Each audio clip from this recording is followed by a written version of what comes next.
I want to take a moment to personally thank you for all the kind messages of support and your understanding while I've been recovering from surgery. People said the monarchy had seen everything: scandals, betrayals, and power plays so ruthless even a royal guard would wince. But nothing could have prepared the world for what Catherine, the Princess of Wales, revealed after the secret birth of her fourth child. This secret was so closely guarded that even senior royals didn't know the truth until it was too late to manage. As the reality surfaced, whispers turned to gasps through the quiet halls of Kensington Palace. Behind the carefully crafted images of Catherine smiling in floral dresses and greeting the public with warmth was a mother who had just endured the hardest fight of her life, a fight to protect a child she wasn't supposed to have, a child the palace tried to hide to preserve an image already cracking under pressure. Because this baby is more than just another royal child. This little one is proof that Catherine and William are more than just ceremonial figures. They are parents ready to challenge the entire system to protect their kids. A child who changes the line of succession, threatens to disrupt Charles and Camilla's plans, and in many ways carries on Diana's rebellious spirit inside small, innocent lungs, crying out for the first time in a hidden wing while the world stayed unaware. Palace insiders say Catherine faced extreme pressure throughout her pregnancy with health complications so serious William feared for her life. Still, the palace did what it often does best: hide, cover up, and distract the public with polished smiles while the real battle was fought behind closed doors. Catherine's quiet strength was mistaken for submission, but few knew she was quietly preparing to reveal a truth that would send the monarchy scrambling for damage control. When Catherine finally spoke, it wasn't for the public but for her children, a secret message never meant to be seen. Yet in an age of leaks and endless curiosity, those words found their way out, leaving millions stunned as Catherine's tearful voice admitted the unimaginable. She was forced to hide her own child from the world. Not out of shame, but out of fear. Fear of what the palace might do. Fear of what Camilla could plot behind the scenes. Fear history would repeat itself and take away what mattered most. This confession shattered the illusion of power in the House of Windsor. It marked the moment Catherine, the gentle future queen, stepped into Diana's shadow, not to disappear, but to continue what Diana started. As the world reacts, one question lingers everywhere. Who is this child, and why did the palace go to such lengths to keep them secret? It began with small clues, subtle changes in Catherine's appearances only keen royal watchers noticed. A slightly looser dress at a charity event, a strategically placed handbag covering her midsection, a missed engagement excused as feeling unwell. But behind those carefully controlled moments, the truth was quietly unfolding as the Princess of Wales fought a silent, lonely battle against a system determined to keep control. This pregnancy wasn't part of the palace's plan. Charles and Camilla worked hard to maintain the monarchy's image as they prepared for the future transfer of power. The last thing they wanted was another royal baby stealing headlines and threatening Camilla's hold as queen. But in a rare act of private defiance, Catherine and William chose to live for themselves, not the crown. According to sources close to them, Catherine found out about the pregnancy during a quiet family retreat at Onmer Hall. They were happy, but quickly became anxious as palace officials warned them about timing, optics, and the potential fallout. Catherine's health has always been fragile during pregnancies, with severe morning sickness that left her bedridden for weeks during her previous children's early months. This time, the situation was even more serious. The palace's approach was clear. Keep Catherine away from the public eye using routine health concerns as a cover while controlling media stories to avoid raising suspicion.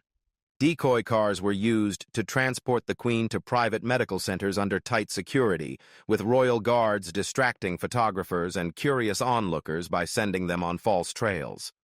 Even senior staff were kept unaware, with only a statement that Catherine was taking time to focus on her health, despite her condition being severe enough that William reportedly spent nights sleeping in a chair beside her bed. Despite her serious illness, Catherine was determined to protect her unborn child. Friends of the princess say she often held a small framed photo of Diana, drawing strength from the mother-in-law she never met, but whose presence she always felt. For her, it wasn't about titles or crowns.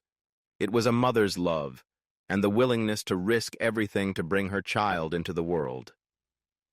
Tensions were rising behind the palace walls. Charles, focused on maintaining a steady image as he prepared to take the throne, was reportedly angry that Catherine's illness could overshadow his plans. Camilla, worried that another child would make Catherine and William even more popular with the public, pushed for the pregnancy to be kept quiet, saying the monarchy couldn't afford another distraction. Her concern wasn't just about the baby. It was about the influence William and Catherine held over the public's affection, something Camilla could never match, no matter how often she appeared with Charles. Because of this, the palace took steps to keep the news from leaking. Courtiers crafted strict messages and closely monitored everything leaving Kensington and Windsor. Doctors were sworn to secrecy, visitors were turned away, and even extended royal family members were kept uninformed, creating a wall of silence around Catherine. But outside those golden walls, people noticed. Watchful royal fans started posting side-by-side photos, spotting Catherine's absence from key events, the tired look in William's eyes during solo appearances, and the unusual tension in his posture when asked about family. Rumors spread on forums and social media about a secret royal pregnancy the palace was desperate to deny. But beneath the surface, the truth was simmering, waiting for the right moment to come out. That moment would come, but not in the way the palace expected. Because Catherine wasn't only trying to bring her child safely into the world, she was also planning to protect them in a way that would shock the monarchy and the world. This child, hidden in secrecy and fear, was never meant to stay hidden forever. No one expected Catherine, the calm future queen, to break the palace's silence. But everyone has a limit, and Catherine's breaking point came on a rainy afternoon in the nursery when her newborn's cries echoed through Kensington Palace. She had been holding herself together for months, hiding the secret of her fourth child with the same quiet grace she showed the world since stepping into Diana's role. She smiled for the cameras, waved when the crowd asked, and walked beside William, showing the calm the monarchy depended on. But inside, Catherine was caught in a storm no title could protect her from. The worry never stopped. Fear that the palace would leak the birth before she was ready, that her child would be thrown into the harsh spotlight with no chance at a normal life, and that Camilla's whispered threats to take control of the situation would turn into real actions. Every morning, Catherine hoped her baby's existence would stay secret just a little longer, allowing her more time to keep them safe. But it was George's innocent question that finally broke her resolve. "Mommy, why don't we tell everyone about the baby?" It was a question no mother should ever have to answer. Catherine is said to have held George tightly, explaining that sometimes secrets are necessary to keep people safe, even if it hurts. But when she closed the nursery door and looked in the mirror, seeing her own exhaustion and fear, Catherine knew she couldn't keep the secret any longer. In a moment of raw honesty, she sat in the nursery chair holding her baby in one arm and hit record on a hidden video meant only for her children. The world would later remember it as the confession that shook the monarchy to its core. Her voice was soft but trembling, tears rolling down her cheeks as she revealed what she had kept hidden. "I wanted to give you a chance at a normal life, but I see now that hiding you isn't protecting you, it's protecting them." She spoke about Diana, how she felt her presence during the hardest nights when she was sick, and how she held Diana's locket as a reminder of the courage a mother needs when facing a world against her. She shared her fear that the palace would turn her child's birth into another tabloid story, another bargaining chip in their fight for power. And she spoke of William, how he had fought for her, stayed up late pacing the halls with their baby, whispering promises that no matter what, their family would come first. Catherine's voice broke as she recalled the moment she realized the truth. "We can't protect children by hiding them. We defend them by standing up." What Catherine didn't expect was that the video, stored securely in the cloud for her children's eyes only, would leak within days. A discontented royal staffer, fed up with the hypocrisy and secrecy behind those golden walls, made sure the world heard Catherine's heartfelt words. Once the confession was out, it couldn't be hidden again. The world saw the grief, fear, and steadfast love of a mother who chose honesty over silence. Crowds gathered outside royal residences. Social media exploded with hashtags supporting Catherine.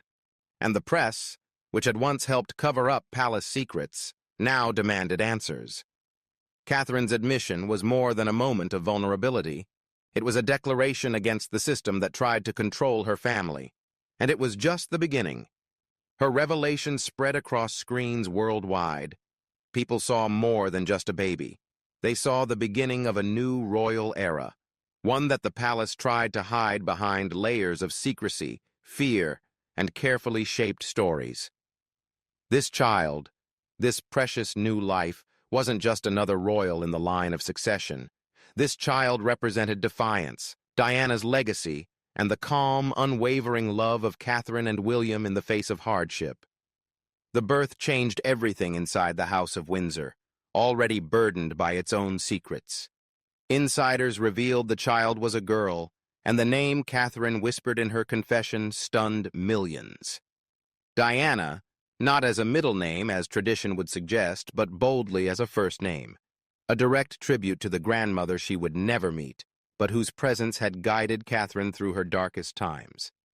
It was a name William and Catherine chose quietly, knowing its meaning and the fear it would stir within the palace walls. Naming their daughter Diana was more than sentiment. It was a statement, a promise that Diana's spirit, the woman who fought for a kinder, more compassionate monarchy, would live on. It was a direct challenge to Charles and Camilla, whose legacy would forever be overshadowed by the woman they could never silence. Then came the question of succession. With Diana's birth, the line of succession shifted. George remained heir after William, but this child, by royal law, took her rightful place after Charlotte and ahead of Louis. Diana Windsor's simple existence disrupted plans Charles and Camilla had carefully arranged to keep the monarchy under their control. Insiders say Camilla was furious. She allegedly stormed around Clarence House, demanding meetings with key officials, worried that the public's affection for a baby named Diana would eclipse her role beside Charles. And she was right. As the confession and birth became global news, public support for William and Catherine soared, overshadowing Charles and Camilla's carefully staged appearances and speeches. The baby became a symbol of hope.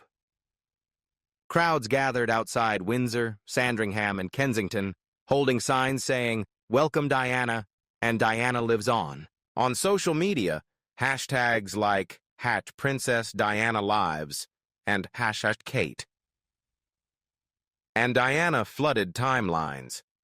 For a time, it seemed the world united in hope for a monarchy that could heal its wounds. But behind closed doors, peace was far from reality.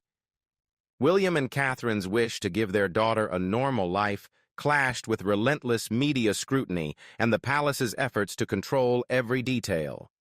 William was determined not to repeat past mistakes, vowing his daughter would never endure the isolation and pain his mother faced under royal scrutiny. Catherine would hold little Diana close and share stories of her grandmother, who loved deeply and fought bravely. They told themselves their family was worth every struggle, every sleepless night, every public storm they faced. This child was never meant to be hidden. She was meant to be a beacon, a sign that even within the monarchy's strict boundaries, love still shines. When Catherine looked at her daughter, she knew the truth. Diana Windsor would grow up knowing that her very presence had changed the royal family forever.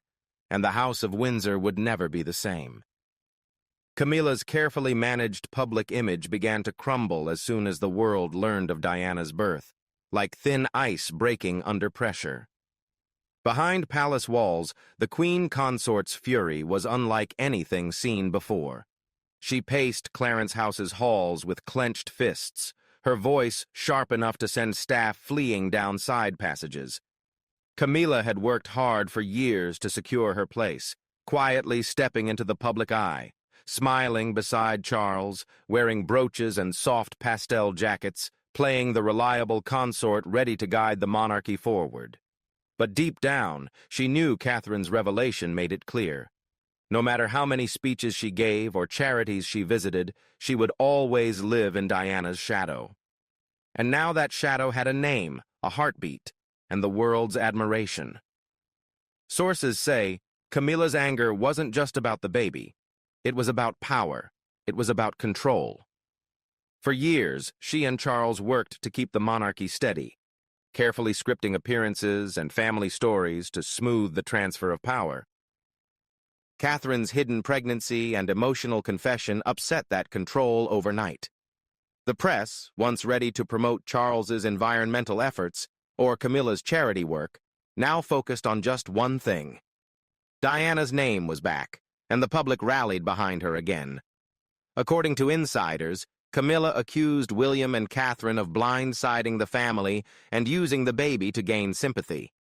She worried the public's love for little Diana would damage Charles's fragile popularity and weaken the quiet influence she had built within the palace. In tense private discussions, Camilla reportedly pushed for the palace to control the story, even suggesting they release carefully managed photos of the baby on their own terms to stop the public from idealizing the situation further. But she underestimated William and Catherine's quiet resolve. William refused to let his daughter be used as a pawn in the same palace games that had destroyed his mother. He stood his ground firmly, warning aides that there would be no staged photos or forced public appearances, and no media intrusion disguised as official duty. Catherine supported him fully, determined to protect her child's innocence for as long as possible, even if it meant opposing the family machine. Camilla's demands clashed sharply with William's firm boundaries, throwing the palace into chaos. Charles, the cautious future king, found himself caught between his wife, who had stood by him through years of controversy, and his son, who embodied the monarchy's future. His attempts to mediate failed, with Camilla accusing him of weakness, and William quietly reminding him that the monarchy's survival depended on the people's affection, which, at that moment, belonged to Catherine and baby Diana. Camilla's frustration turned to desperation. She fought for tighter control, fearing that the longer Diana remained hidden, the more the story would grow, making it harder for her to maintain her public standing. But every attempt to push back against Catherine and William only backfired, increasing public support for them and deepening the family divide. Palace insiders described the atmosphere as suffocating, with staff whispering about which side to back as the conflict intensified, with every headline and social media post praising Catherine's courage. The tension inside the palace was palpable, almost like a living thing, signaling a storm even Camilla couldn't stop. She feared not just the revival of Diana's name, but that this child, born in secret, could become the monarchy's strongest symbol of hope and change.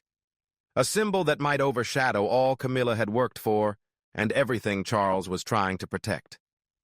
No matter how hard she tried, Camilla couldn't stop the world from falling in love with the child she had tried so hard to silence. Catherine's revelation revealed more than a baby. It exposed the monarchy's fragile facade. As public support for William and Catherine grew, the House of Windsor faced a reckoning it could no longer avoid. Baby Diana became more than a child. She embodied Diana's enduring spirit, a family's defiance, and a future that royal tradition could not silence. Camilla's influence weakened. Charles's plans unraveled. The world watched as a new chapter began, not whispered by palace officials, but carried in the hearts of people inspired by Catherine's bravery. The monarchy would never be the same. And as the world held its breath, One thing was clear. Diana's legacy had returned, and this time it was here to stay.